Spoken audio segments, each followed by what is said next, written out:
రేవంత్ రెడ్డి మీ జిల్లా నన్ను కడుపులో పెట్టుకొని చూసుకోరి నేను మంచిగా చేస్తా నన్ను దిద్దుదామని చూస్తారంటాడు. ఆయన నేను తాపి మేస్తున్నా తాపి బిడ్డనే తాపి మేస్తున్నా అన్నాడు. తాపివాడు ఏం చేస్తాడు, 4 ఇండ్లు పట్టుకుంటే ఏ ఇంటికాడ 4 మెట్రోలు సంతలు మిగిలించుకోవాలి, ఇంత ఉసుక మిగిలించుకోవాలి, కంకర మిగిలించుకోవాలి, అవతలు తీసుకుపోయి నేను కట్టుకోవాలని ఆలోచన ఉంటది. ఊడికంటే ఆడ మొత్తం ఆడ ప్రాజెక్ట్ పెట్టిడు, ఆ ప్రాజెక్ట్ కన్నా ఇంత మిగిలితే నేను ఇంత బిల్డింగ్ కట్టుకోవాలని చూస్తాడు. గంట వరకే ఆయనది.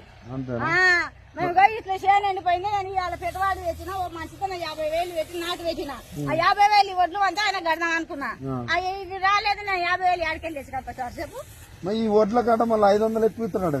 500 కొనుక్కున్నవే కోసిన పంట మంచిగా ఉండే ఇంత నాటుకున్నా కొనుక్కున్నవే కొనుక్కోలేక రోడ్ల మీద ఉండేవి. రోడ్ల మీద ఉండేవి. ఇదంతా చూస్తే ఇదంతా ఎండిపోతుంది అమ్మ, బాధ అనిపిస్తలేదు. బాధ కాదు, 2 రోజులు వేసినా రాదని మసాలా చూసుకున్నాం సార్. కరెంట్ మోటార్లు కాలిపోతున్నాయి, తాస్ఫారాలు కాలిపోతున్నాయి. తాస్ఫారాలు కాస్తా మా ఊర్లో లైన్ మెన్ ఏం చేస్తున్నాను అనుకున్నావు, ఇవాళ వస్తారు రేపు వస్తాయి, ఇవాళ వస్తారు రేపు